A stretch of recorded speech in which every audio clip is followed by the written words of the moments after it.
Okay, today we will talk about cinnamon. Two types of cinnamon, actually three. Ceylon cinnamon, Cinnamomum verum, is the healthier of the two types and it's more expensive, okay? It has a milder flavor because it contains less cinnamaldehyde, which is the essential oil compound that gives cinnamon its distinctive taste and flavor, okay? It's a familiar kitchen spice around the world. We all know about cinnamon, but what most people don't realize is that cinnamon is also a well-researched, potent, powerful medicine. Ceylon comes from the thin branches of the cinnamon tree. They are trimmed and then immersed in water to soften the outer bark, okay? They are scraped away, revealing the delicate inner bark that is then peeled in paper-thin layers, and these layers are dried and then powdered into your Ceylon cinnamon, okay? So it's the inner bark. So we have the cassia cinnamon, Cinnamomum cassia. It's made by removing the outer inch layer of the cinnamon tree bark, okay? It is the most common cinnamon sold in stores, and it's less expensive, okay? And it has a more pungent flavor. It's warmer, it's more fragrant, with a higher compound of cinnamaldehyde, the essential oil compound content that's in it, as I said, okay? Most people use the cassia store-bought for cooking because of the flavor. They both have medicinal properties, guys, okay? But Ceylon has the most beneficial benefits for health, okay? Cinnamon is used to boost vitality. It can improve circulation. It can help clear congestion, guys, okay? It's one of the reasons why I add it in most of my cold and flu remedies. It's a well-respected digestive aid. It's a carminative. One of the best herbs around for stabilizing blood sugar levels, okay? It's a powerful antiseptic.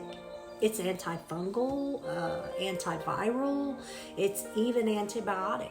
It's antioxidant rich. It's anti-inflammatory, and it's great for viral infections and cold and flu, as I said.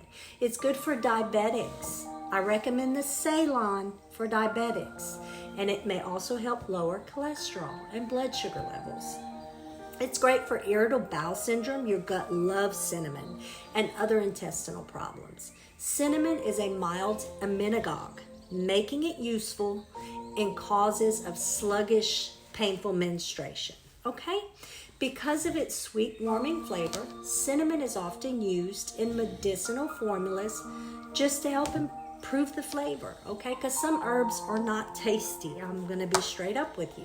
Safety factors to consider. Cinnamon is generally considered safe, and it's non-toxic.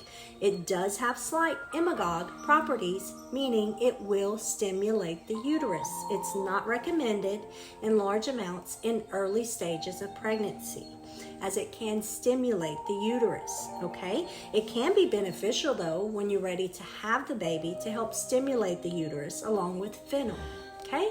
Some people may be allergic to cinnamon, as any other herb, and some people may just be sensitive to the essential oil of the cinnamon when it's diffused. If you have asthma, diffusing cinnamon oil is not for you, okay? It will only bring on an asthma attack. It may not always, but it can.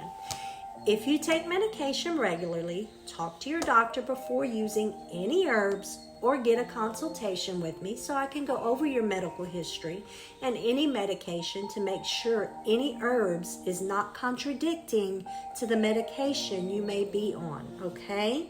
I will show you the cinnamons now, okay? All right, this is the Ceylon.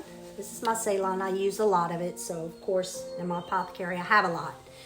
This is your store-bought cinnamon, okay? It's just a organic store-bought cinnamon. Do you notice the color difference? The store-bought cinnamon, which is the cassia, is darker. The Ceylon is lighter, and it's not as fragrant either. It still smells good, still tastes good, but it's not as potent as the cassia, okay? Because remember, the formaldehyde in it is not as strong, okay? And this is the essential oil of cinnamon. Now I'm going to show you. Some of you are not familiar with diffusing essential oils. I've gotten questioned about that. What is a diffuser? Okay, well, I'll show you 3 of them. This one is the little egg diffuser. It is perfect for an office, okay, or a vehicle. It's perfect for a child's room, okay? When they're sick or when they can't sleep, you can diffuse lavender. If they're sick, eucalyptus is great for cold and flu season, but not all children can handle eucalyptus, okay? Some children, it will actually make them cough more because it is very strong, okay? So if you use eucalyptus, literally put 1 to 2 drops. That is it, okay? That is all you need of the eucalyptus because it is strong. Now, our children growing up, I have always used eucalyptus on them. It never bothered their system. It agreed with them. I knew their bodies. But I do recommend during cold and flu season for children, use orange and cedarwood. Cedarwood in particular, okay? You want to keep cedarwood on hand. It's good for adults, good for children, good for elderly. But it's safer for children than the eucalyptus, okay? So you can put your drops of cedarwood and a few drops of orange. And this will help during cold and flu season and for any respiratory issues, okay? So with this, you open it up and there is a little pad in here and you just put your drops of essential oil, okay? And then you turn it on and the fragrance comes out there and you're inhaling that fragrance. Okay, then you have your regular water diffuser, okay? Pull the little top off. You put your water in here to the fill line and then you add your drops of essential oils. And then the essential oils come out here and it's diffused into the air. These are very effective, okay? Now, when my household is sick, I pull out this expensive unit right here, okay? It is a nebulizing diffuser. It does not use water. It uses strict essential oils, okay?